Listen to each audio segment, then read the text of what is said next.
Labas vakaras ir kandidatams į miesto mero kėdę ir kandidatams į miesto tarybos narius. Taip pat turiu labas vakaras visam jaunimui, kuris atėjo į šį renginį ir visi sveiki atvykę į politinius debatus.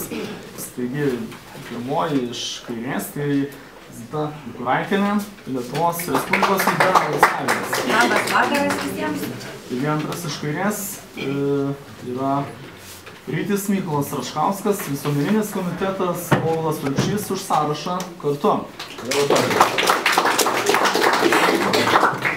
Viduryje Gema Umbrasinė, Lietuvos valstiečių ir žaliųjų partija. Šalia Gintaras Šileikis, Gintaro Šileiko visuomeninis komitetas. Na ir Mauriklijus Grėbliūnas, Tėvynės sąjunga Lietuvos krikščionys demokratai. Turėsime dar vieną kandidatą, tai Valdemaras Jakštas, kuris atsiprašė visų dalyvių, visų svečių. Jis skuba iš Vilniaus ir turėtų greitų metu po 10, galbūt 15 minučių čia pasirodyti ir taip pat aktyviai dalyvaus mūsų debatuose. Klausimas yra labai paprastas. Kokią savivaldybės plėtros ar veiklos sritį laikote prioritetinę ir kodėl?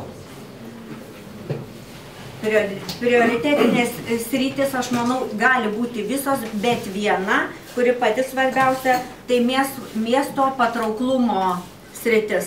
Tai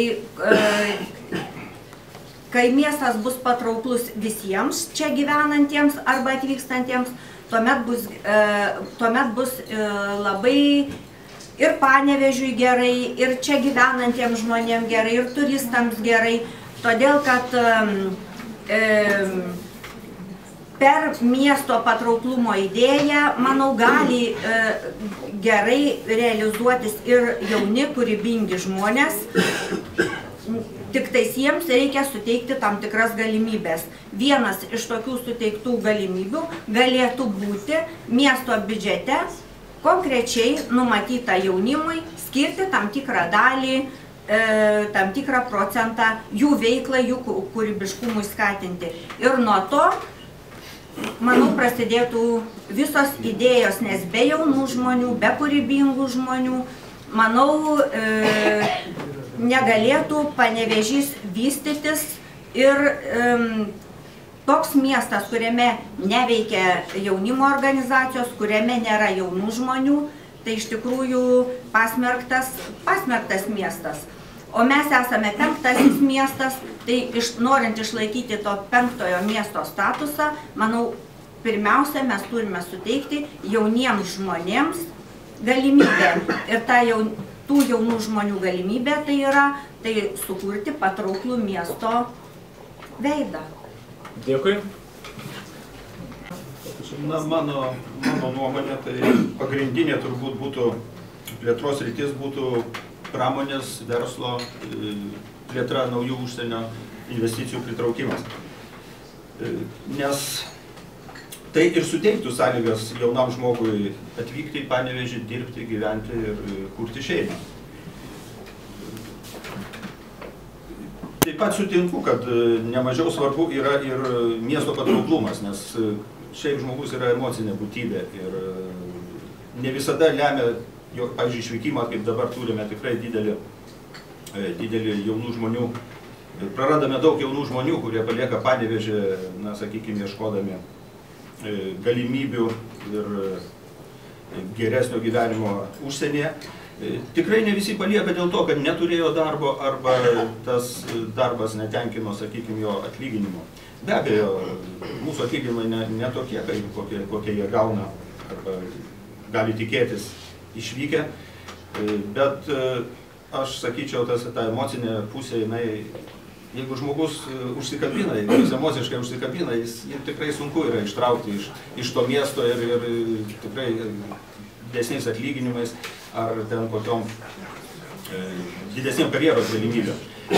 Todėl, na, miesto plėtra, miesto infrastruktūros plėtra, miesto veido, sakykime, gaivinimą irgi laikom viena iš pagrindinių šakų ir būtent toje srityje žadame mieste proveržį būtent šiame etape, kadangi tam yra ir numatytos ir finansinės galimybės, 14-20 metų integruotų teritorijų programa leis tai padaryti, tai ne vien žadais padaryti, bet tikrai rezultatyviai realizuoti. Dėkui už atsakymą. Aš iš tiesų manau, kad kalbėjo kolegos ir klausęs iš salės jaunas žmogus, visi yra teisūs. Iš tiesų turbūt dabar nėra didesnės problemos nei sustabdyti miesto mažėjimą, kadangi šis mažėjimas yra katastrofiškas ir ką mes kalbėsime apie infrastruktūrą ar apie kitas investicijas, jeigu tai niekam nebus reikalinga. Remiantis paskutiniais statistikos duomenimis, šiuo metu mieste jau tik tai 96 000 gyventojų, tada, kada aš į miestą atvykau, jų buvo 130 000 beveik. Ir žinoma, tokie ir vidinės, ir išorinės migracijos mastai yra gąsdinantis, ir vidinė, ir išorinė migracija yra neigiama. Ir iš tikrųjų blogiausia, jog migruoja ne tik tai jauni žmonės, bet ir vyresni žmonės. Iš tikrųjų migracija apima visus visuomenės sluoksnius ir tam, kad mieste liktų žmonių, jie iš tikrųjų turi turėti galimybę užsidirbti, įsigyti būstą arba išlaikyti būstą, auginti savo šeimas ir patenkinti savo kultūrinius poreikius. Ir visi šitie tikslai yra labai tarpusavyje susiję, nes yra atlikti tyrimai, kiek pamenu, vienos iš Didžiosios Britanijos konsultacinių kampanijų, kurie parodė, jog netgi investuotojai ateinantys į šalį arba ateinantys į regioną ieško jau ne tiek kažkokios ypatingos mokesčių sistemos, kadangi daugmaž visose šalyse mokesčių sistema jau niveliavosi į daugmaž su nedideliais skirtumais yra panaši, bet ieško kultūrinės aplinkos, tai reiškia ieško bendruomenės, kuri būtų draugiška ateinantiems iš kitų šalių investuotojams, bendruomenės, kuri pasitikėtų viena kitų, bendruomenės, kuri atrodytų laiminga ir saugi, reiškia, mes kalbam ir apie kultūrinę aplinką.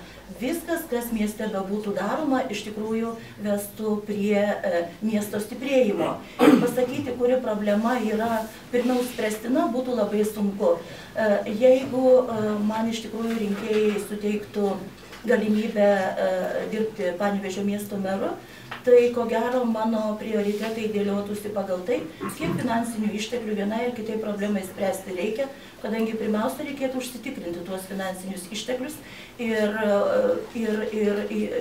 sudėlioti juos 4 metų laikotarpiai, nes iš tikrųjų mes pereisime prie planavimo 4 metų laikotarpiai. Negalima meluoti rinkėjams, tai ką pažadėjai, tu privalai padaryti, reiškia, tu turi planuoti visą laikotarpį. Ir aš manau, kad mūsų Panevėžio jaunimą ar įkvėptų, ar nudžiugintų vienas mūsų programinis punktas. Mūsų sąrašo numeris 13 programoje yra, už šį programą bus ir mano programos kertinis akmuo, yra numatyta įsteigti atvirą jaunimo iniciatyvų centrą ir mes manome, kad šis centras turėtų būti įsteigtas Besparnio Čerkeso sodyboje, ją sutvarkant ir juolab, jog kai kurie darbai šitos sodybos tvarkymo ir gyvybės suteikimo šitai teritorijai darbai prasidėjo 2010 metais, bet jie tiesiog dėl vienokių ar kitokių priežasčių buvo sustoję. Ir taip pat, kalbant apie prioritetus, mums iš tikrųjų yra lengva ir man, ir mano kolegams kalbėti, kadangi mes esame išplatinę anketą miesto gyventojams, 20 000 egzempliorių. Ir šitos anketos dar grįžta iki šiol ir ten miestiečiai iš tikrųjų labai aiškiai sudėlioja prioritetus darbų, kuriuos jie norėtų, kad jie būtų atlikti. Ir žinoma, miestiečiai prašo pirmiausia infrastruktūrinių darbų. Taip labai malonu matyti jaunimo tiek gausiai susirinkus. Tikrai gerbkime visus kitus ir manau, kad minutė laiko, gal keletą sekundžių. Labai trumpai, Panevėžys yra unikalioje vietoje, visi puikiai žinome. Via Baltica, Rail Baltica eis, reikia padėkoti ministrui Masiuliui, kad ir jo pastangomis tikrai Panevėžys tokį unikalią galimybę turės. Ir turėjome, ir dabar jis yra, pajuostės didžiulis aerodromas. Ir manau, kad būtent toje teritorijoje, Poreščio aerodromo teritorijoje, galime jau dabar kurti, nes infrastruktūra yra išlikusi, puikiausia verslo, mokslo, pramonės ir pramogų parką. Tai paskatintų be abejo naujų vietų kūrimą. Panevėžys dar irgi unikalus yra tai, kad abipus Nevėžio mes turime upę tekančią per visą miestą, pradedant Ekrano marėmis ir iki parko gatvės viso to naujo parko mūsų. Ir tai būtų vėlgi Pabaltyje nėra nei Latvija, nei Estija, nei Lenkija, nėra nei vieno didelio svarbaus pramogų parko. Aš siūlau labai konkrečiai būtent šioje teritorijoje pradėti kurti Lietuvos istorijos ir pasakų, Lietuvos pasakų parką, panašus, kai būtų Disneylandas, žinome, ir Jungtinėse valstijose, ir Paryžiuje. Tikrai iš Estijos, Latvijos, Lenkijos važiuotų žmonės, o ypatingai jaunimas ir vaikai visada sugebėtų iš tėvų, 10 eurų, 20 eurų ištraukti. Ačiū, taigi labai trumpai. Šaukimas lėšų galėtume kurti milžinišką didžiausią Pabaltyje pasakų, pramogų, verslo ir kitokį parką. Ačiū. Yra labai paprastas, dabar labai populiarus būdas viešos ir privačios partnerystės būdu. Man teko kalbėtis lankantis Danijai, būtent Legolande. Ir Danai, tarp kitko, visiškai suinteresuoti, kad tas jų parkas galbūt dalis galėtų būti kuriama ir kitoje šalyje. Teko kalbėti su Latvių ir Estų verslininkais. Jiems taip pat būtų įdomu, tik sako, renkamės vietą. Ar Latvija, Estija, Lietuva, kuri bus pirmoji. Pirmieji pradės ir aš manau, pradėti galim. Europinių lėšų taip pat yra galimybė gauti tokiam projektui. Ir aš manau, kad su vyriausybė rimtai kalbantis tokį būtent didelį projektą galim būtų gyventi. Pradedant nuo nedidelių atskirų, sakykime, pradinių projektavimo ir gyvenimo etapų. Ačiū už atsakymą. Gerbiamam Rykliui, prašom. Aš gal pasakysiu taip, kaip masto investuojantis į Panevėžį užsienio verslininkai, kokias jie mato pagrindinės kliūtis ir ką jie mato kaip svarbiausia, ką turėtumėm padaryti. Tai yra infrastruktūra, nes ta pati nuomonė yra išgirsta ir iš investuotojų, kurie investavo naujajam mūsų, kaip pasakyti, rekonstruotam prekybos centre Rio, kad Panevėžys ir Kaunas yra vieninteliai miestai Lietuvoje, į kuriuos verta investuoti užsienio investuotojams, ir jie pasigenda tik tai patobulintos ar, sakykime, išplėtotos infrastruktūros, kadangi ir norvegų investuotojai, kuriuos jungia FIBA asociacija, vadina Via Baltica mirties keliu, tai jiem yra nesaugu, jiem yra pavojinga ir jie galvoja, kad reikėtų plėsti Via Baltica, dadedant dar papildomai 2 juostas. Aišku, dalinai šią problemą spręs per Panevėžį įsianti Rail Baltica magistralę ir ko pasekoje turėtų nusikrauti krovininis autotransportas. Tai kitų problemų, beje, šiandien irgi buvo diskusijos su jais, tai jie mato dar vieną problemą, tam tikra kvalifikacijos nebuvimas darbuotojų. Kad reiškia žema kvalifikacija darbuotojų ir jie pasigenda specialistų, kurie būtų jiem reikalingi, kad jie galėtų plėsti savo verslą. Todėl mes ir diskutavom, kad reikėtų kviestis švietimo įstaigų vadovus į bendras diskusijas su užsienio investuotojais ir galbūt vietos investuotojais, kad keistų mokymo programas ir ruoštų specialistus, kurie yra reikalingi šios dienos verslui Panevėžy. Aišku, kaip minėjau, tvarkyti infrastruktūrą, kuri šiai dienai nėra labai blizganti Panevėžį, jūs patys tą puikiai pastebite. Ačiū už atsakymą ir Valdemarą Jašą. Labas vakaras, labai atsiprašau už vėlavimą, iš tikrųjų galiu pasigirti, galvoju todėl, kad dalyvavau vyriausybės kanceliarijos komisijos posėdėje, kuriame buvo vertinamas mano darbas už praeitus metus ir jisai vertintas yra labai gerai. Tai leidžiu savo pasidžiaugti, kartu dalyvavo iš Panevėžio ir vyriausybės atstovai, kurios irgi darbas įvertintas labai gerai. Dabar dėl vizijų, ką aš matau? Aš matau bendradarbiavimą. Panevėžys niekada netaps konkurencingas miestas, greitai bent jau netaps Europoje. Jisai gali tapti konkurencingas Baltijos šalyse.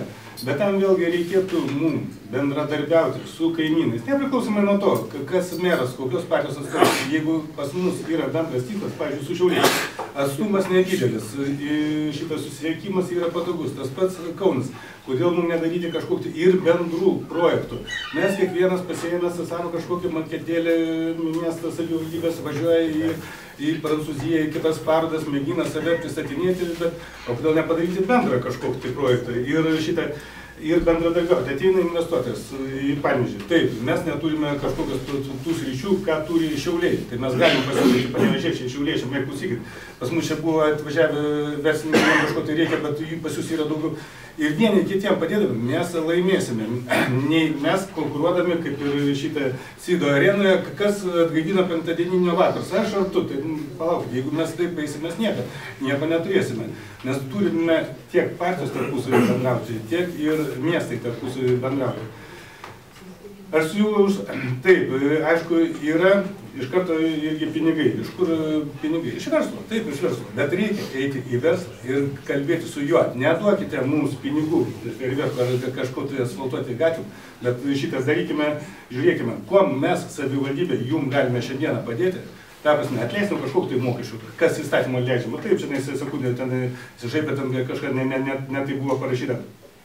Mes galime atleisti nuo žemės nuomos mokesčio, nuo turto mokesčio. Atleiskime, šiandien tai yra mūsų savivaldybės investicija, kuri paskui už 3 metų, už 5 metų, jinai atsipirks. Ką darė šitą radvilą Kėdainiuose? Jisai kvietė verslininkus, atvažiuokite 5-7 metus ir dirbkite be jokio mokesčio. Susitvarkysite, toliau jau aišku mokės, nesusitvarkysite, atleiskime. Stengiamės pritraukti. O to pačiu, aišku, tada ir jaunimo atsiras vietos tame. Ir jaunimo reikia klausti, ko jiems reikia. Ne tai, kai dėdės tetos susėda ir pasako, jaunimui dabar reikia šito, arba jaunimui šito nereikia. Ne, jaunimas turi pasakyti, ko jiems reikia. Ir mes turime jiems padėti tą įgyvendinti. Gerai, dėkui už atsakymą. Ačiū. Antrasis klausimas, nieko keisto apie jaunimą. Vis daugiau jaunų žmonių palieka Panevėžį teigdami, kad čia neįmanoma susirasti gerai apmokamo darbo, trūksta darbo vietų, nėra galimybių kurti pelningą verslą. Kaip ketinate kurti naujas perspektyvas darbo vietas Panevėžyje, skatinti jaunus verslininkus savo verslą plėtoti būtent mūsų mieste Panevėžyje? Tai galbūt irgi pradėsime nuo Zitos. Gal nuo kito galo? Arba gali tiesiog, labai geras pasiūlymas, pradėsime nuo kito galo ir... Valdemarai, jūsų atsakymas ir 1 minutė. Iš dalies atsakiau į tą klausimą. Vienas dalykas, kad jaunimo reikia atsiklausti, ko jiems reikia, tam, kad žinoti, ką reikia mieste daryti, kad nebūtų taip, kaip sakiau, kad dėdės tetos nusprendžia, ką tas jaunas žmogus turi ar ko neturi daryti. O kalbėti su verslu, su vietiniu verslu, nekalbant jau apie tai, kad šitą kviestis, investuotus kviestis, nes negalime sėdėti ir laukti, kol ateis ir pas tave pasibels, o klausykai šitą, aš norėčiau gal pasiūlius kažką tai čia kurti. Tu turi važiuoti ir ieškoti tik per asmeninį darbo indėlį, būtent per asmeninės paieškas, ar tai bus mūgis, ar tai bus parodos kažkokias tarptautinės, tik per jas tas investuotojas ateis. O dėl jaunimo, vėlgi tai negalima sakyti, o čia nėra, gal nėra pakankamai šitą darbo vietų gerai apmokamų. Tai vėlgi turi būti kvalifikacija to jauno žmogaus tinkama, kad tas verslininkas irgi mokėtų gerą atlyginimą. Tai už tą patį darbą, aišku, yra skirtumas, kurių mokamas yra Panevėžyje ir daleiskime Vilniuje. Ačiū labai, dėkui, vieną minutę. Gerbiamas Marikijau. Aš gal pasakysiu, kad beje, gerbiami kolegos, jūs šiandien irgi balsavote už programas, kurios numatytos 3 metam į priekį, tai ekonominės plėtros ir užimtumo skatinimo programa, ir jos yra tokie punktai, kuriem pilnai pritariu. Teikti miesto įmonėms nekilnojamo turto ir žemės nuomos mokesčių lengvatas už darbo vietų sukūrimą ir išlaikymą, teikti nemokamą informaciją, konsultacijas asmenims norintiems pradėti veiklą, subsidijuoti mokymus verslo pradžia, verslo plėtra, iš dalies finansuoti Aukštaitijos investuotojų forumo organizaciją, iš dalies finansuoti dalyvavimo parodoje Expo Aukštaitija išlaidas, iš dalies finansuoti verslo misijas, plėtoti Panevėžio pramoninį parką, išplėsti Panevėžio mekatronikos centro infrastruktūrą ir veiklą iki regioninių mokslinių bei taikomųjų tyrimų centro orientuoto į regiono pramonės ir verslo poreikius. Tai vat už tokią mes, reiškia, programą šiandien nubalsavom, manau, ją vykdysim ir tai yra tokios gairės, labai aiškios, konkrečios, kad manau, reikia laikyti. Ačiū labai. Prašom, Gintarai. Taip, labai trumpai. Svarbiausia tai yra mokslo ir verslo gera sintezė, nes buvo tokių paradoksalių situacijų, kad netgi norvegai čia įsikūrė, net nežinojo, kad yra Panevėžyje kolegija, kad yra profesinio mokymo centrai. Ir jiems, na, turbūt reikėjo to kontakto greitai surasti ir jisai buvo randamas. Dabar praktiškai tos programos turėtų būti labai perorientuotos į tą verslą, koks čia ateina. Mano manimu ir tikrai perspektyviausias yra tolimesnis bendradarbiavimas su norvegais. Norvegai pradėjo, norvegai turi ir tęsti. Ir praktiškai vienu metu tik tais savivaldybės, ne šitos, o praeitos kadencijos savivaldybės padaryta buvo didžiulė klaida, kada norvegų didžiulė delegacija nebuvo maloniai priimta ir jų dalis išvažiavo į Rygą. Teko man bendrauti ir dabar jie su malonumu dar savo pakankamai gerų kontaktų ryšių dėka kurtųsi Panevėžyje, nes jau vieni yra įsikūrę. Pakankamai gera aplinka toliau vystyti visą didelį pramoninį Norvegijos parką čia Panevėžyje. Dėkui, Gintarai. Ačiū. Gerbama Girma. Iš ties savivaldybės galimybių ir priemonių verslo aktyvumui skatinti ir darbo vietoms steigti yra labai konkretus. Ir tai yra ribotos, ta prasme, kad turinčios pradžią ir pabaigą galimybės. Tai aš išskirčiau 3. Pirmiausia, apibendrinant tai, ką nuolat sako FIBA, tik tai noriu atkreipti dėmesį, kad tai jokių būdų nėra Norvegų verslininkų asociacija, kadangi aš esu viena iš šitos asociacijos steigėjų ir pirmosios valdybos narė, tai galiu užtikrinti, kad tai yra ne Norvegų, o skandinavų ir kitų Europos verslininkų bendra asociacija. Keliama problema dėl kvalifikuotų darbuotojų galėtų būti savivaldybės sprendžiama nuolatinėmis konsultacijomis tarp asocijuotų verslo struktūrų, miesto profesinio rengimo mokyklų, aukštųjų mokyklų ir vidurinių mokyklų taip pat, ir gimnazijų taip pat. Žinoma, savivaldybė turėtų taikyti savo galimybės taikyti mokesčio lengvatas ir mūsų apklausoje dalyvavę žmonės, 70% pasakė, jog taikant mokesčių lengvatas pirmenybiškai turėtų būti remiamos tos įmonės, kurios pirmiausiai darbina jaunus žmonės ir sukuria jiems gerai apmokamas darbo vietas. Ir yra dar viena mūsų programoje, mūsų sąrašo numeris 13 ir mano kaip mero asmeniniai programai, yra dar viena priemonė, kurią mes iš tikrųjų realizuosime, tai sumažinti verslo liudijimų kainas, tuo paskatinant jaunus žmonės kurti savo verslą. Kaune ir Klaipėdoje panaši situacija padidino biudžeto pajamas. Ačiū labai. Dėkui. Rytis Mykolas Alšauskas, prašom, jūsų atsakymas. Mes norime, kad Panevėžys taptų jaunimo, jaunų šeimų traukos centru, nes taip turbūt ir yra pagrindinė prielaida miestui atgimti. Ir todėl numatome ugdyti jaunosius profesionalus ir veiksmingai įtraukti juos į dalyvavimą miesto valdyme ir vystyme. Ir todėl siūlome šias priemonės. Pirmiausia, planuojame gyventi protų susigrąžinimo programą jauniems profesionalams. Taip pat motyvuosime miesto aukšto bei profesinio ruošimo mokyklas derinti rengiamų specialistų kompetencijos su Panevėžio įmonėmis, nes ta kompetencijos netitikimo problema labai stabdo investicijas, ypač užsienio investicijas į Panevėžį. Ir sieksime, kad būtų rengiami tinkamos kvalifikacijos darbuotojai. Taip pat manome, kad labai svarbu įdiegti studentų praktikos programas savivaldybės įmonėse, taip pat ir mokyklose stiprinti profesinio orientavimo programas, kurios praktiškai dabar turbūt net ir nevykdomos. Ir jos padės jaunam žmogui pasirinkti studijų kryptį ir bendrai pasirinkti savo ateitį. O verslo kūrimo galimybės...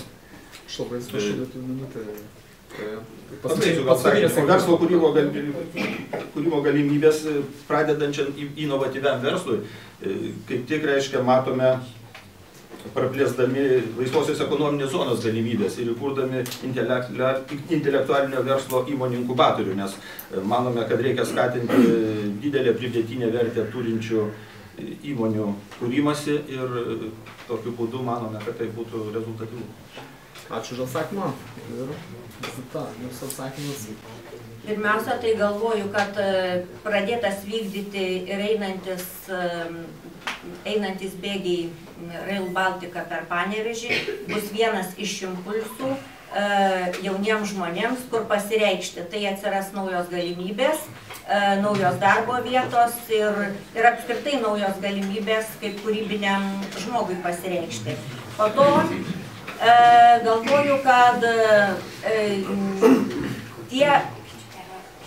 tapęs žmogus meru privalo pirmiausia pagalvoti apie tai, ką galima čia į miestą atvilioti, kokias įmonės. Pakalbėsiu paprastų pavyzdžių. Google firma galvoja, kaip persikelti iš Lenkijos į Lietuvą. Tai kodėl tas miestas negalėtų būti Google įmonės Panevėžys? Ką padarė mūsų valdančioji dauguma ir šiandieniniai miesto vadovai? Manau, kad net nepaskambino, net laiškučio neparašė. Tai, kad čia yra geros, puikios galimybės, yra netgi pramonės parkas ir galima čia kurtis tokiam gigantui kaip Google firma. Tai aš manau, kad tai atsivertų visiškai kitos galimybės. Ir tie žmonės, kurie galvoja apie aukštas informacinės technologijas, tai turėtų daugybę veiklos. Atvyksta europarlamentaras Antanas Guoga, mes nuvykstame į miesto savivaldybę ir kadangi kalbame apie tai, kad iš tiesų yra bedarbystė, kad jauni žmonės išvažiuoja iš miesto ir tada europarlamentaras pasiūlo tokį dalyką, kadangi Ukraina dabar išgyvena sunkų laiką ir yra toks ten labai garsus šokolado fabrikas, sako, aš jums pagelbėsiu, pasikvieskim čia, jie tikrai norėtų atvažiuoti, nes Ukrainoje yra sudėtinga. Ką mes išgirstame?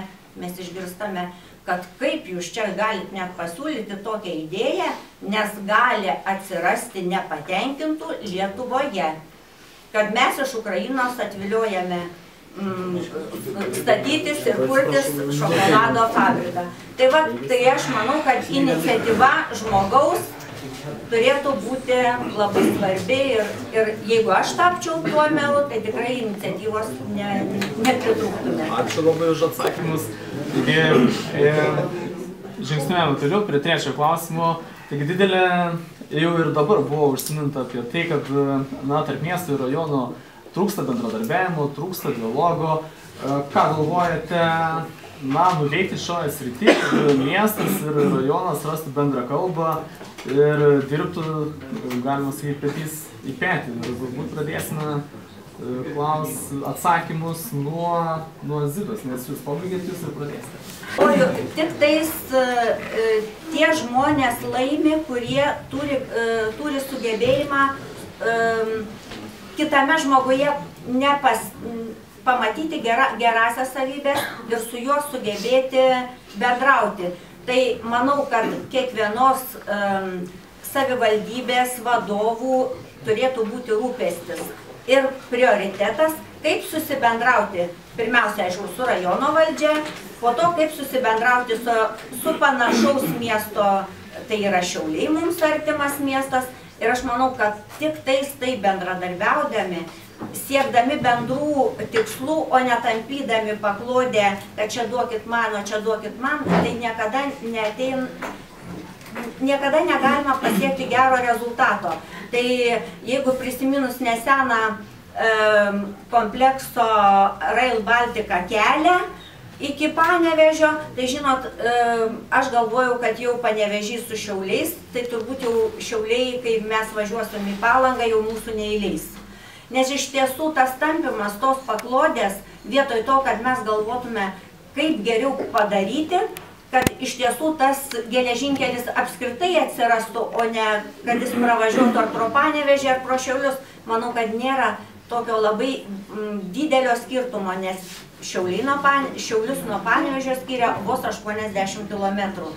Tai iš tikrųjų bendradarbiavimas ir siekimas tų bendrų tikslų, tai yra sveikintinas dalykas ir aš manau, ateityje tik tais tos savivaldybės ir tų savivaldybių vadovai pasieks teikiamų rezultatų, kurie galės, bus tolerantiški ir mokės sutarti įvairiais sudėtingais klausimais. Ačiū labai.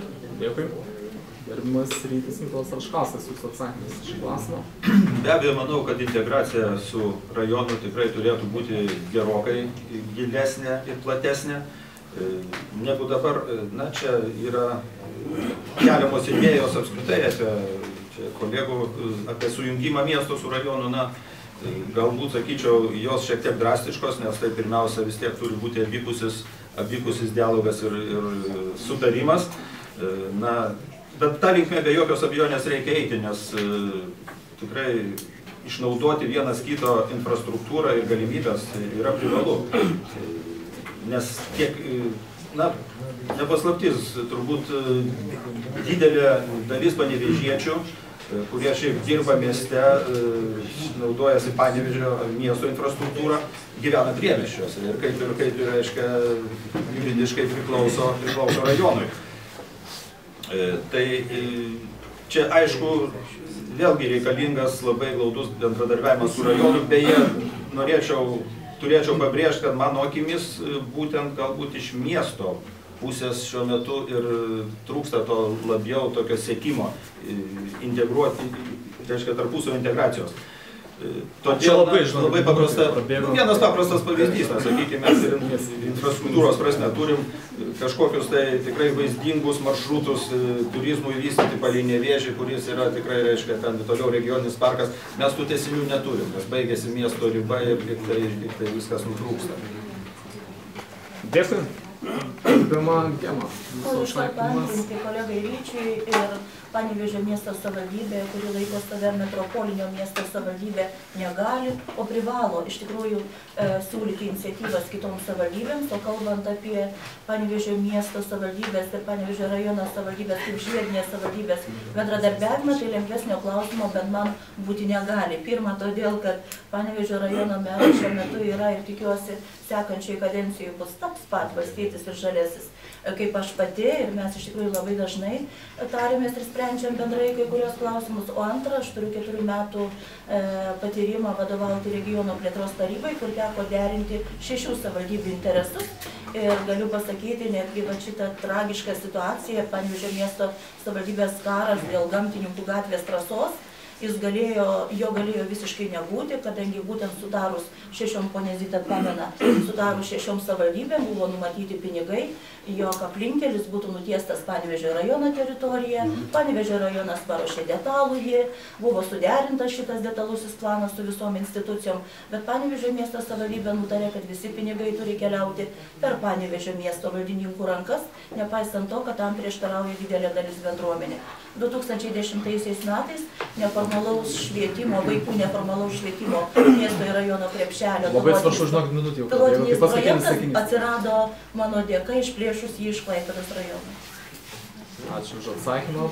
Pirmiausia, tai ne tik su rajono savivaldybė, bet glaudus bendradarbiavimas privalomas ir su Biržais, ir su Pasvaliu, Kupiškiu, Rokiškiu, visas tas regionas, kad Panevėžys taptų tikrai pilnateisių regiono centru ir svarbiausių miestų. Deja, kartais mes dėl tuštokų ambicijų prarandam tą lyderystę ir manau, kad regioninės plėtros taryboje turėtų dirbti ne pagal partinį ambicijų, sakykime, principą žmonės, kad na, dabar mes susikooperuosim rajono savivaldybės ir miesto nuskriausim, bet sveiko proto politikai. Ir dėl miesto rajono bendradarbiavimo aš būtent ir mano nuostatos ir programinės yra įrašyta aiškiai, kad Panevėžio gyvenvietės, priemiestinės rajono gyvenvietės turi būti, na, be abejo, integruotos ir įjungtos, nes mes, kodėl turime skriausti miesto žmonės, gyventojų pajamų mokestis mokamas pagal gyvenamą vietą, o Panevėžio miesto žmonės turtingi gyvena rajone, ne paslaptis, o mokesčius moka rajonai, o infrastruktūra naudojasi Panevėžyje. Ačiū. Dėkui. Aš gal norėčiau atkreipti dėmesį, ką pastebiu iš regiono plėtros tarybos veiklos, kad konkurencija neišvengiama, kada tai vyksta kalba apie lėšas, kadangi rajonas stengiasi pritraukti lėšas savo, sakykime, įvairiem ir infrastruktūriniam objektam, ir kitom reikmėm, ir miestas, aišku.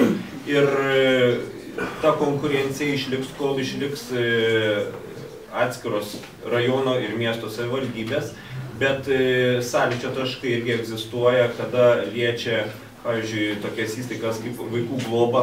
Mes turim vienintelę regione mūsų įstaigą kaip Bandzos vaikų globos namai, kurie aptarnavo visas šią esančias savivaldybės. Tai tokias įstaigas atskiros savivaldybės randa bendrą kalbą, bet kas liečia lėšas, tai ta konkurencija vyksta ir manau, tos ateinančius 4 metus jinai vyks. Dėkui. Galbūt minutę. Aš pasikartosiu, nes aš pradėjau savo pasisakymą nuo to, kad būtent nuo bendradarbiavimo buvo kalba su Šiauliais, Kauno didžiaisiais miestais, bet aišku, einant turi būti bendradarbiavimas ir su artimiausiais kaimynais, tiek su Panevėžio rajonu, tiek su apskrityje esančiais rajonais. Ir negali būti, kad kažkas tai yra viršesnis, kadangi mūsų teritorija mažesnė 40 kartų už Panevėžio rajoną, bet už tai gyventojas didesni, tai mes lyg ir esame šitą pranešesni. Ne, mes nesame pranešesni, mes turime bendradarbiauti ir ar tai regioninės plėtros taryba ar kažkur tai. Ne tas, kas ką tenai palaikys, dabar tu mane palaikyk, mes jį apgausime, paskui aš tave palaikysiu ir jį apgausime.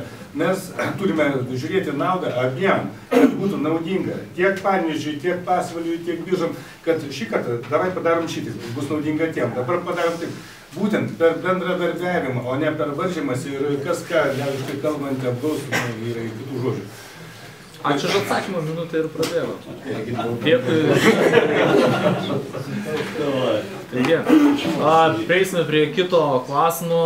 Žinome, kad visi praeiname miesto centrą ir matome, kad iš tikrųjų miesto centre veikia abejotinos reputacijos dėvėtų drabužių parduotuvės arba miesto centro okupuoja lošimo automatų salonai, prisiminkime Elektros gatvė, kur iš tikrųjų tai yra tam tikri jaunimo centrai, bet iš tikrųjų nėra gerosios prasmės jaunimo centrai. Sakykite, kokie būtų jūsų konkretų žingsniai siekiant atgaivinti miesto centrą ir padaryti jį iš tikrųjų patrauklų visai šeimai, jaunimui, tiek ir vyresnio amžiaus žmonėms, kokie būtų jūsų, kaip sakome, konkretūs planai šią temą? Visų pirma, gal pradedam kalbą nuo Laisvės aikštės. Tai yra, kad iš tikrųjų, nežinau, dėl tų šitą abejotinos, kaip pasakyti, reputacijos rūbų parduotuvų. Gal...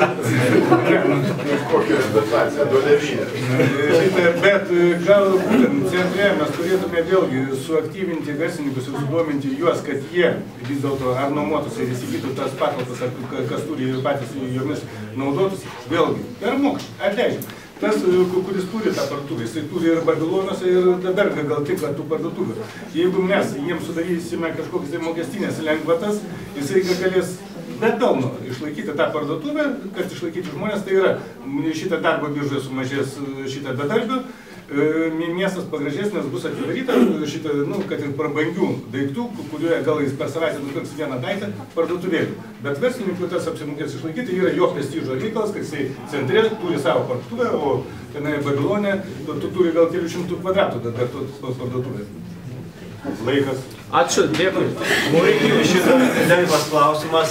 Per šitą 14-20 metų programos integruotų teritorijų vystymo programas, būtent visos lėšos, tai yra apie 68 milijonus ir 13 programų bus investuotos, sakyčiau, miesto centrą, tai net yra išreitinguotos, reiškia, veiklos, autobusų stotis, prieigų sutvarkymas, Laisvės aikštė ir visos kitos, reiškia, centrinė dalis bus tikrai labai gražiai ir šiuolaikiškai sutvarkyta. Tai norėčiau tiek tilpų 24 sekundės. Galėtume perkelt miesto savivaldybę, dabar jinai be abejo reikėtų mažinti. Ir perkelus savivaldybę.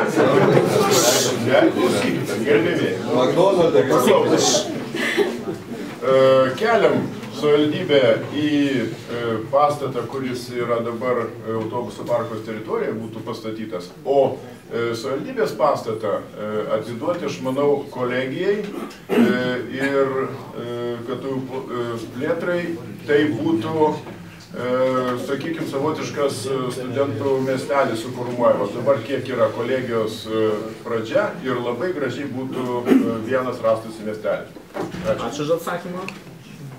Pirmiausia, tai aš norėčiau pasakyti, kad tas šurmulys, juokas, kuris kilo šitai tarp šitų grupiai žmonių, paminėjus padėvėtų rūbų parduotuvės, man nėra juokinga šita tema, nes jauni žmonės žino, jog pasiūla sukuria paklausa. Ir aš manau, kad tik tai bendro pragyvenimo lygio kilimas šitas parduotuvėlės uždarys. O dėl Panevėžio miesto centro norėčiau pakviesti kolegas nevaryti Dievo į medį. Iš tikrųjų, daugiausiai yra investuojama į Panevėžio miesto centrą, bet labai keistai.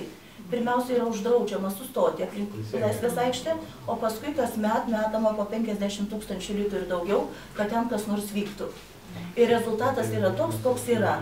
Aš manyčiau, jog iš tikrųjų aktyvumas, kultūrinis aktyvumas, socialinis aktyvumas turėtų plisti po visą miestą, o Laisvės aikštė turėtų tapti ypatingo kažkokio turistinio patrauklumo objektų ir turėtų tam tikrų planų konkrečių planų dėl aikštės vizijos. Ačiū už atsakymą. Keliaukime prie kito kandidato, prie Ryčio Mykolo Paškausko. Jūsų atsakymas būtų prieš tai užduotą klausimą. Dėl Panevėžio centro. Tai Panevėžio centro čia tokie keli aspektai matyti jo atgaivinimo ir visų problemų. Na, čia kaip kolegos pagrindinius dalykus jau minėjo, tiesiog labai nesikartojant, bet aišku, ta infrastruktūra turi būti sutvarkyta, bus tvarkoma ir, na, tik tai man iki šiol nelabai suprantama, kodėl jinai iki šiol ten buvo elementariai neapsitvarkoma, kur tikrai šnekama lėšų nėra, bet kur didelių lėšų nereikia, tiesiog šeimininkiško požiūrio, sakykime, apie autobusų stotį tą pačią, kur turim vienintelį, reiškia, aikštelę užsienio reisams, kur užsienietis važiuodamas per Lietuvą, gal aš vieną paskutinį kartą pirmą būdamas, jisai mato pačią apšnerkščiausią vietą visame mieste, ten su tokiom aprašinėtom gražičiais tvorom ir taip toliau. Taip, kad kartais ir nelaukiant tų, reiškia, urban lėšų visų ir tų didelių milijonų, tikrai galima rezultatyviau tvarkytis ir esamomis sąlygomis. Na, vėlgi, vien sutvarkius aikštę ir jos prieigą, sakykime, tai miesto centre, tai dar mes neišspręsime tos problemos, kurie šiaip jau ne vien Panevėžio ir ne vien Lietuvos. Ir čia pas mus atėjo gerokai vėliau, kad miesto centrai miršta ir tuštėja čia.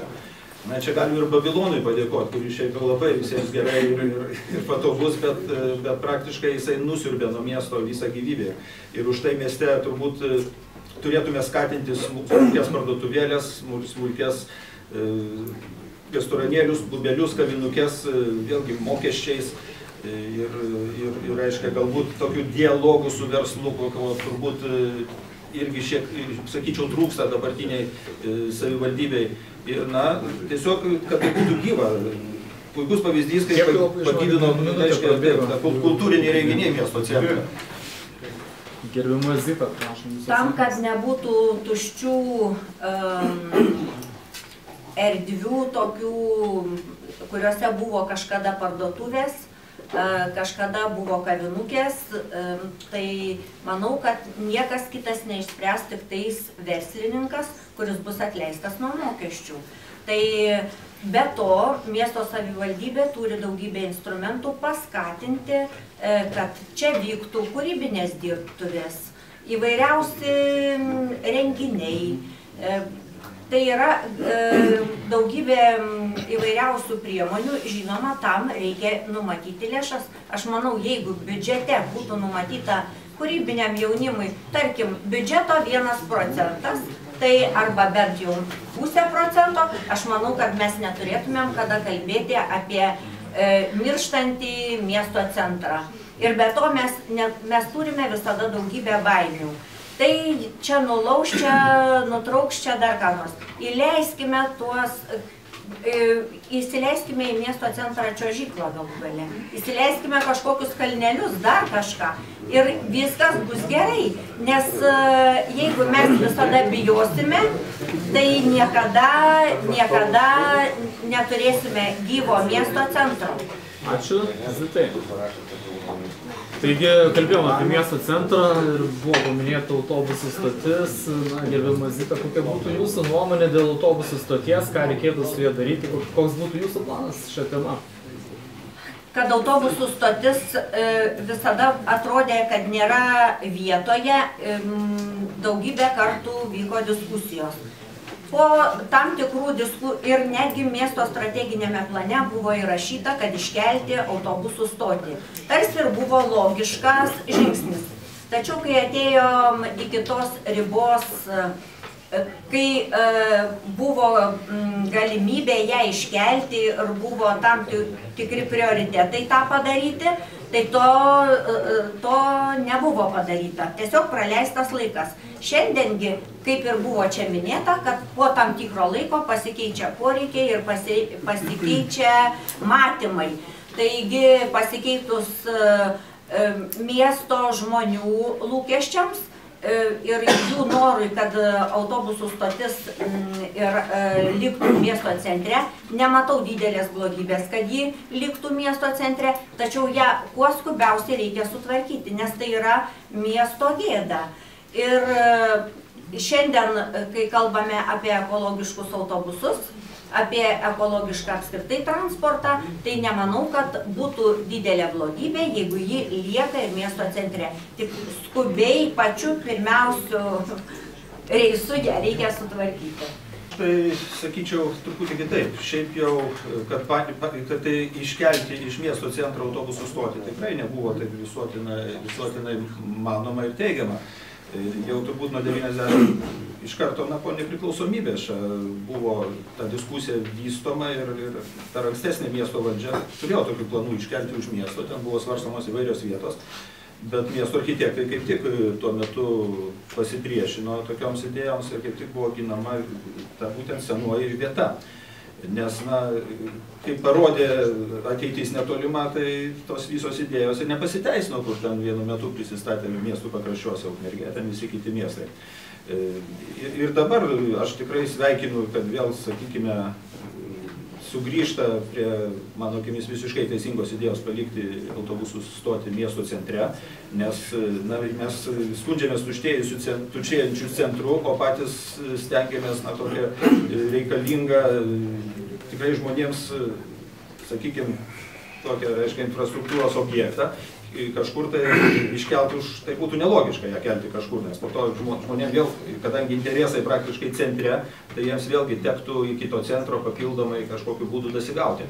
Aišku, dėkui. O šiaip jau įvaizdis tai visai toks šiais laikais apskritai kitas stočių, tai jos nebesižiūri kaip stotis, jos tiesiog yra kaip integruotos į pramogų verslo centrus ir tai iš esmės, na, visuomeninis centras didžiulis su tom funkcijom. Dėkui.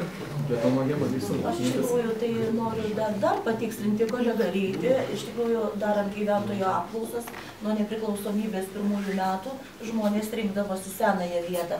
Tiesiog sekantis variantai buvo kitos vietos ir kai kurios savivaldybės mėgindavo tas kitas vietas kažkokiu tai būdu teisinti, bet taip galų gale nepavyko. Manau, kad dabar jau iš tikrųjų diskutuoti dėl autobusų stoties vietos nevertėtų. Sprendimas iš esmės yra priimtas, kiti variantai yra mirtinai sužlugę ir iš tikrųjų egzistuoja šiuo metu reali galimybė autobusų stotį sutvarkyti. Man tik tai nerima kelia pats sandoris, kuris yra dabar patvirtintas Panevėžio miesto taryboje. Tai yra sandoris, kuriuo autobusų stotis iš autobusų parko savivaldybė turėtų išpirkti ir po to perduoti autobusų parkai. Kalbama apie milijoninės sumas, aš kaip ekonomistas kategoriškai tam prieštarauju, kadangi po to vyks atidavimo sandoris, reiškia mes turim kalbėti ne apie nekilnojamo turto miesto centre vertę, kuri yra didžiulė, bet apie verslo vertę. O Panevėžio autobusų parko verslo vertė bus lygiai kažkur 1 litui. Kadangi tai yra įmonė, kuri nuolat dėliuoja, kad ji yra labai nuostolinga ir reikalauja ne dotacijų, o dotacijų iš savivaldybės. Ačiū labai. Gintarai, jūsų mintis šio klausimu? Tai manau, kad visi pasaulio matėme ir visose pasaulio turbūt didžiausiose sostinėse stotis yra centruose. Niekur nėra, kad būtų kažkur ten pakrašty ir žmogus turi kankintis važinėtis. Tai vienareikšmiškai yra ir ne taip įsivaizdavimą, kaip dabar padaro iš autobusų stoties autobusų parką, kad ten sustatyti autobusai yra. Tai yra labai nedidelė kompaktiška, atvažiuoja išlaipinimo aikštelė ir įlapinimo aikštelė ir aš manau, kad būtent ką aš ir prieš tai sakiau, kad toje vietoje turi būti tikrai modernus, labai pastatas, teritorija visa puikiausiai sutvarkyta ir tą vėlgi variantą sakau, keliam savivaldybę, atiduodam studentijai visą savivaldybės dabartinį pastatą. Ačiū už atsakymą. Aš sakyčiau, kad autobusų stoties link naujos ir modernios yra žengtas didelis žingsnis, nes jinai ir gerbiamas Rytis Račkauskas dalyvauja tos darbo grupės veikloje. Iš 14 projektų yra išreitinguota į 1 vietą ir numatyta skirti apie 2 milijonus eurų arba 7 panašiai milijonus litų jos rekonstrukcijai, prieigų sutvarkymui ir tai yra prioritėtinis projektas ir jisai, kaip ir žengti pirmieji žingsniai dideli, laukiama tik tai iš Vidaus reikalų ministerijos aprašo, kuriuo remiantis galima būtų pradėti darbus. Ir aišku, reikėtų rasti teisingą kelią, kaip galima būtų įsigyti autobusų stotį iš autobusų parko, kad ten galima būtų pradėti darbus su mažiausiu prisidėjimu iš savivaldybės pusės. Tai sakyčiau tiek, o viskas kaip ir nuspręsta, žengti žingsniai ir tik reikia laukti rezultatų, kuriuos turėtumėm pamatyti per 1 metų panašiai. Ačiū už atsakymą. Valdemarai, jūsų mintis? Man labai keista girdėti, kai iš vienos pusės sako, kad autobusų stotis reikalinga, kad būtų jinai miesto centre, todėl kad žmonėms yra patogiau, o savivaldybė iškverti į miesto pakraštį šitą, kur nepatogiau. Aš manau, kad autobusų stotis, autobusų stotis tai yra ir taršos traukos centras. Ar Panevėžys šitą nuo centro, nuo savivaldybės į bet kurią pusę, maksimum 5 km, per valandą pėsti galima nueiti. Ir autobusų stoti iškelti iš centro, ar šitą nuimti tą krūvį nuo tų gatvių, tai tikrai ir sutvarkius normaliai visuomeninį transportą, tai tikrai būtų tik patogiau. O čia yra pati brangiausia žemė, tai čia gal iš tikrųjų kažkokį tai traukos centrą padaryti, ar tai mažyčių kažkokių prestižinių parduotuvėlių, ar tai kažkokių pramogų tenai kažką tai tokio, kad žmonėms būtų įdomu, o ne tai, kad pravažiuojantys žmonės, tegul jie važiuoja aplinkui miestą, jeigu jam įdomu tam miestą, tai tegul išlipa ir pasivaikšto. Ir tai tikrai kalbama, kad sostinės, Europos sostinės, autobusų stotis yra centre. Ne sostinė mes dar Europos. Esančių toliau nuo namų, nuo centro Panevėžio miesto perėjai yra įrengtos neatsižvelgiant į saugumo reikalavimus. Tamsiu paros metu jos yra neapšviestos arba per mažai apšviestos, jų įspėjamieji ženklai yra neryškus arba sunkiai matomi. Įrengtos saugumo salelės yra nevalomas ir dėl to, kad yra apsinešusios purvu, neatlieka savo pagrindinės funkcijos. Taip pat kai kuriuose gatvėse įrengta per daug jokių saugumo reikalavimų netitinkančių pėsčiųjų perėjų. Pavyzdžiui, Nemuno gatvė iš tikrųjų yra aibė tokių pavyzdžių. Ar imsitės priemonių siekdami sutvarkyti Panevėžio miesto pėsčiųjų perėjas ir jų saugumą? Tai galbūt pradėsim irgi nuo Valdemaro. Taip, kai kurie yra girdėję tą mintį, kai kuriem bus jinai turbūt nauja ir įdomi, kad tiek šitam eismą reguliuojančios tarnybos, tiek specialistai yra pasisakę, kad Panevėžyje reikia sumažinti pėsčiųjų perėjų iki 100. Būtent tuom padidinant pėsčiųjų saugumą. Kažkaip tai kurioziškai atrodo, sumažinam perėjas, bet tuo padidėja pėsčiųjų saugumas. Tai vienas dalykas, ir tą jie gali paaiškinti. Kitas dalykas, taip, aišku, tai būtų sutaupomas ir lėšos tam sėbrui dažyti, kurių dalį galima būtų panaudoti, o tom sutvarkytom, jau apšviestom perėm prižiūrėti, kad jos nebūtų apledėję, kad jos būtų visada nudažytos, kad visada šviestų apšvietimai. Aš už atsakymą būtų. Aš gal taip pasakyčiau, jūs atkreipėte dėmesį į naują sankryžą, kuri yra projektuotojų Molonių gatvėje ir galbūt į sankryžą, kuri yra, dabar galvoju, Basanavičiaus, Aukštaičių, galbūt su naujais šviesoforais. Iš pat pradžių gal aš kalbėsiu apie projektuotojų Molonių gatvės sankryžą, kuo jinai yra ypatinga. Jinai yra šiuolaikinė sankryža, kuri yra įrengta pagal ES reikalavimus ir naujos visos sankryžos, kurios bus rekonstruojamos ir, sakykime, daromos kažkokiuose tai naujose vietose, bus įrenginėjimas tik taip. Aišku, iš pat pradžių yra vairuotojų nepasitenkinimas dėl, sakykime, eismo pralaidumo, bet reikėtų galbūt atsižvelgti į tai, kad pėstiesiam yra pagaliau sudarytos sąlygos saugiai praeiti, reiškia, sankryžą kirsti. Nes, pavyzdžiui, man yra sudėtinga paaiškinti vaikam, kokiu būdu praeiti sankryžą, kada yra kryptinė rodiklė, sakykime, sukti dešinę ir tuo pačiu pėsčiajam dega žalia šviesoforo, reiškia, signalas žalias. Jisai kaip ir nori eiti, bet gali pakliūti po automobilio ratais. Iki 20 metų bus visos šitos lentelės panaikintos. Tai yra ne Panevėžio, sakykime, saugaus eismo tarnybos kažkoksai tai susigalvojimas, tai yra europinės direktyvos, kurių laikysimės ir, kaip ir minėjau, iki 20 metų visos kryptinės lentelės bus nuimtos, o kad Panevėžy yra neapšviestos perėjos, tikrai pritariu ir matau dirbą, kur reikėtų investuoti lėšas, kad jas tinkamai apšviesti ir... Labai atsiprašau jau minutę. Aš trumpai pasakysiu, situacija yra, su visų Panevėžio ūkių, ne tik su perėjom ir gatvėm yra košmarai. Aš manau, kad tai iš esmės turi keistis ir tie žmonės tikrai nebeturėtų nei savivaldybėje dirbti, nei kažkur tai greta, nes tokio nusikalstamo aplaidumo turbūt senai visi nematėm ir ne tik apie saugų eismą perėjas kalbėti, bet ir apie visas gatvės įvaržas ir visus kitus klausimus. Taip, kad galvoju, iš esmės absoliučiai turi būti pakeista situacija ir netrepsėti vienoje vietoje ir ten, kur perėjos vieną kitą panaikinant. Ir kitas klausimas yra, naikina ten perėjos tose vietose, kur žmonės natūraliai suformavo ėjimo kelius. Visi puikiai žinom, kad tose vietose, kur didesnis srautas, padaryk dabar žmogui, pripratinsi vaikščioti kažkur kitur. Bet čia sakau, situacija tragiška, keis nedėlsim. Dėkui.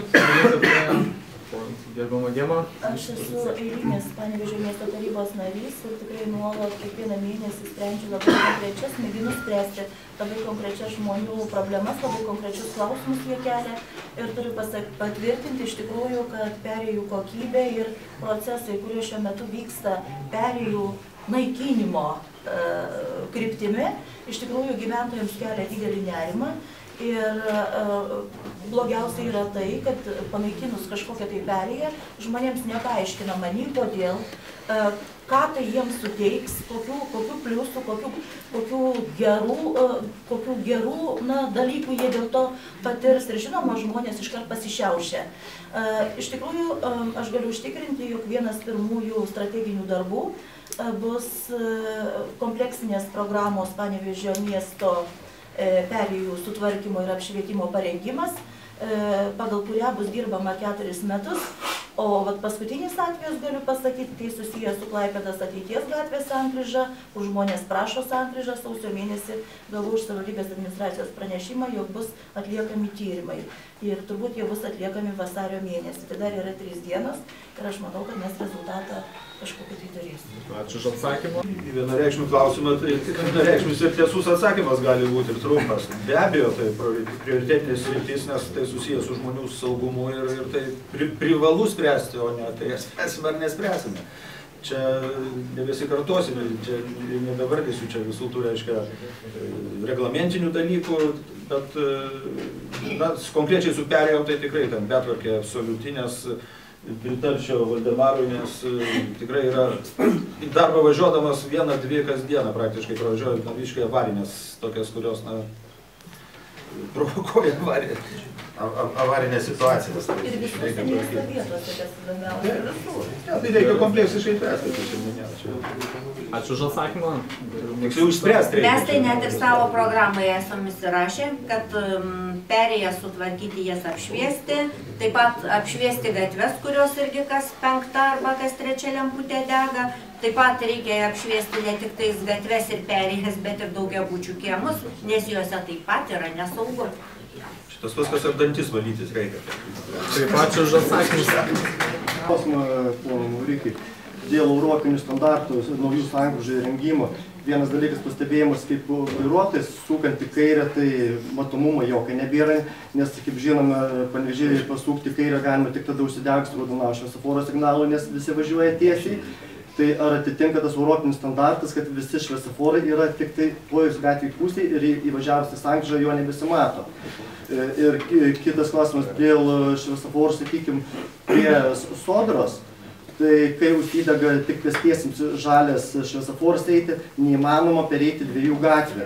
Tai gal kaip ir Amerikoje yra, kaip tokia sistema padaryta, gal galima padaryti eiti išilgais sankryžą iš karto kertant, tai jeigu Europos tokie standartai.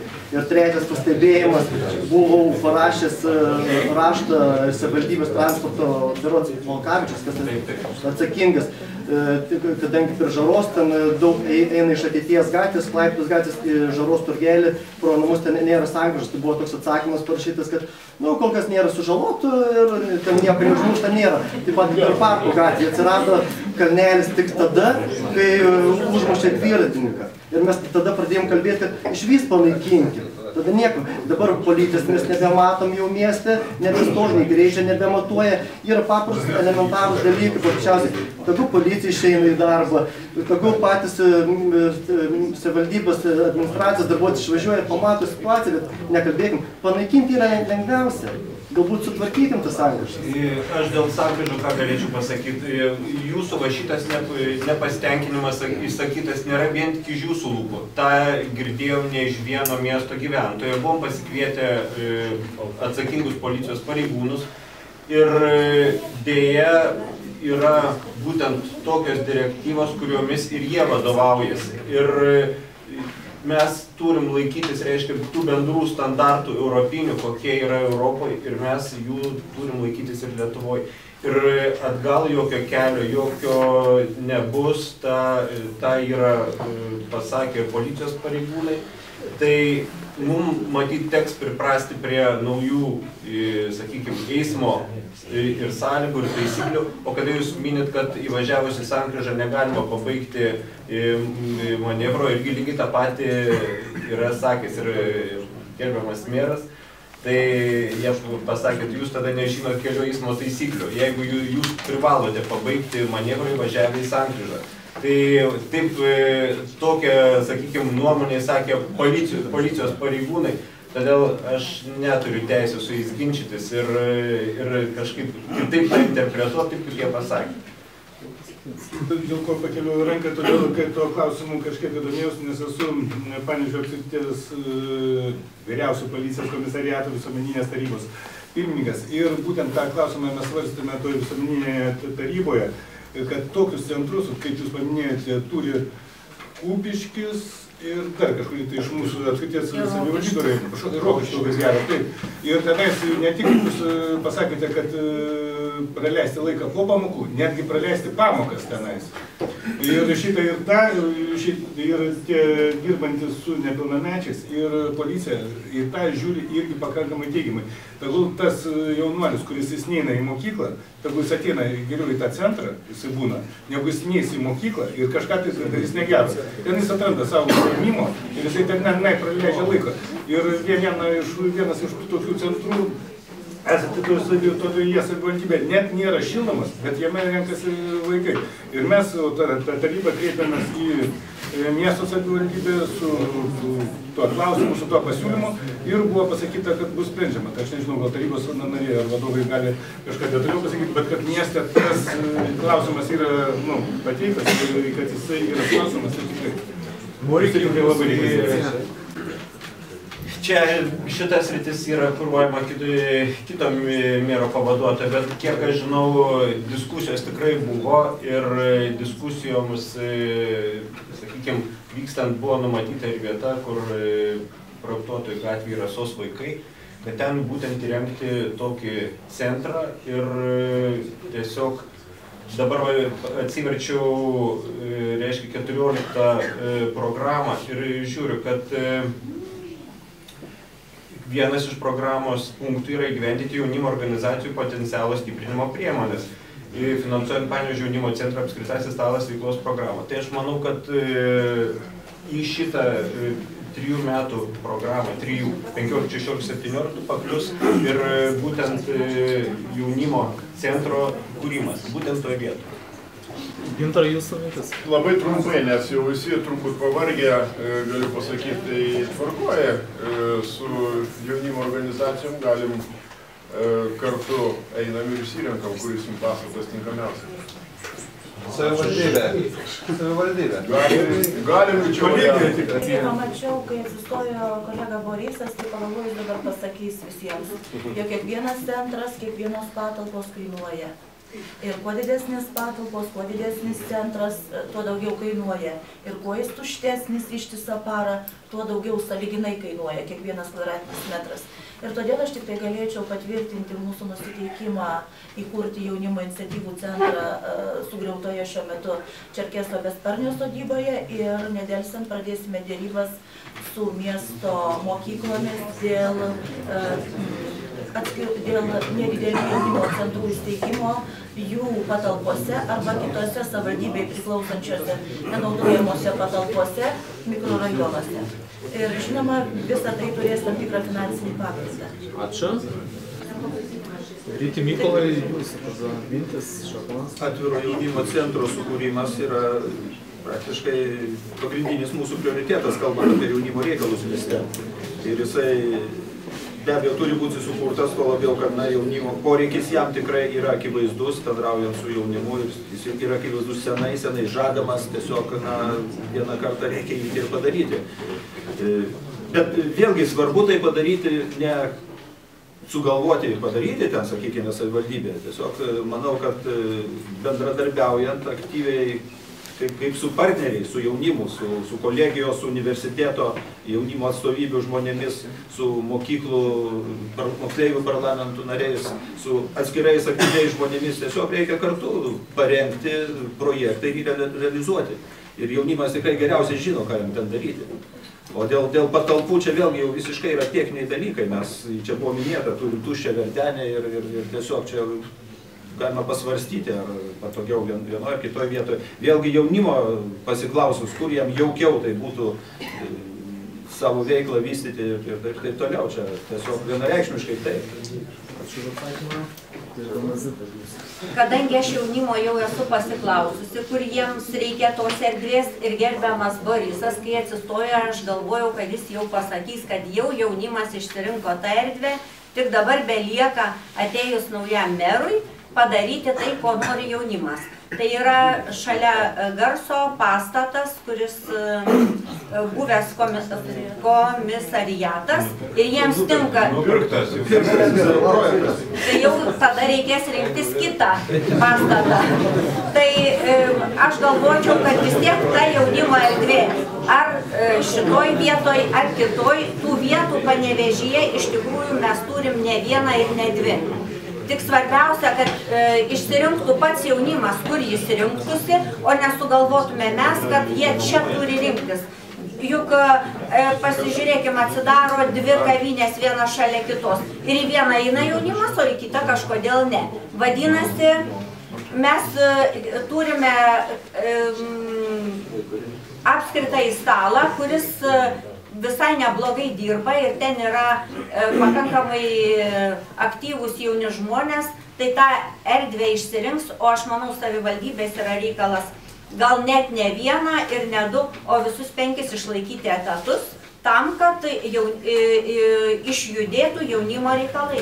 Ir pats paskutinis klausimas visiems kandidatams, taigi dėmesio, prašau, vienas iš žinau, ką renku iniciatyvos tikslų yra tikrinimas, kaip politikai laikosi savo pažadų jau po rinkimų. Norime jūsų paprašyti pasakyti 3 pagrindinius dalykus, kuriuos prisižadate padaryti per savo kadenciją, jeigu būsite išrinktas į miesto mero ar merę vietą. Ne, tai kaip ir minėjau, pirmiausia, tai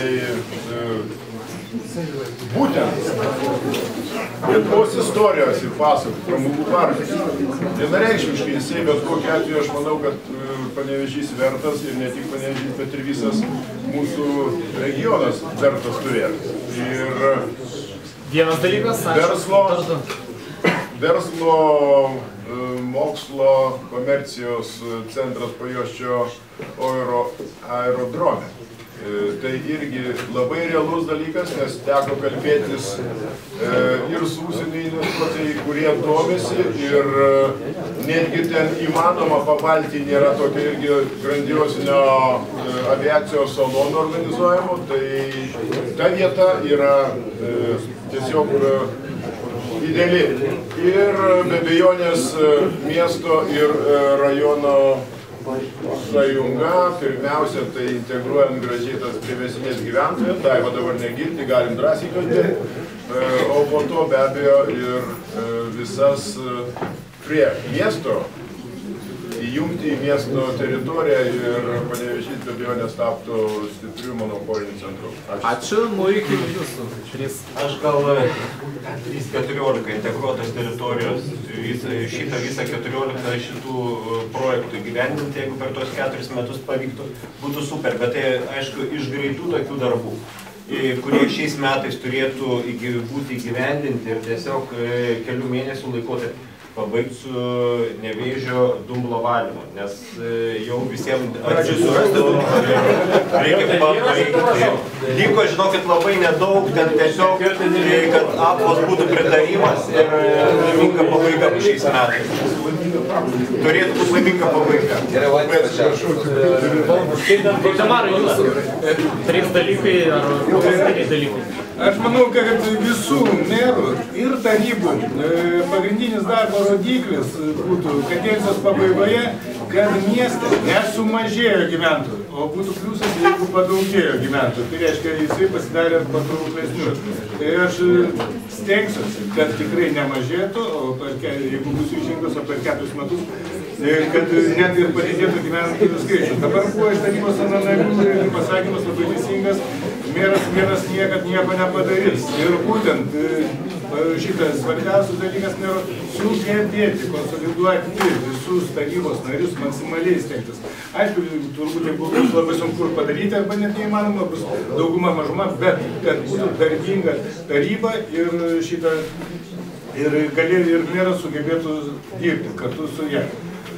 O trečias dalykas, kaip ir pradžioje sakiau, būtent bendravimas su aplinkinėmis savivaldybėmis, tai yra ir Panevėžio rajono, ir visom kitom, taip pat ir su kitais kaiminiais miestais, siekiant bendro rezultatų, vykdant bendrus projektus, ko rezultate ir gyventojų skaičius didės, ir jaunimui bus ką veikti, ir investuotojai noriu į mūsų miestą. Ačiū labai už jūsų mintis, gerbiamo Diemo. Aš nepriimsiu gąsdinimų ir žaisiu tiksliai pagal taisyklės, kurias jūs suformulavot. 3 darbai.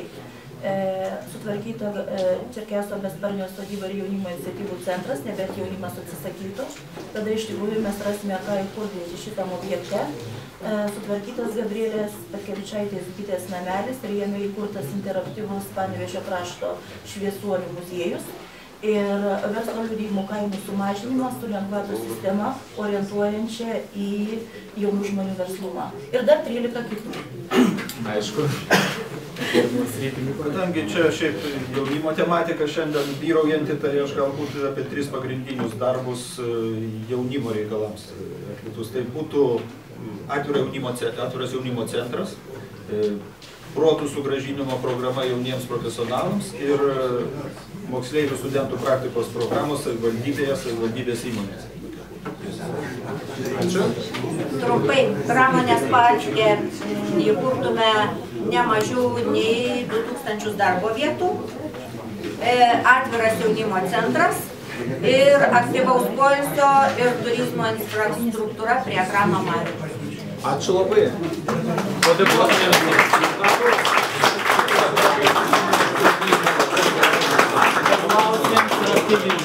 Klausimus mes turime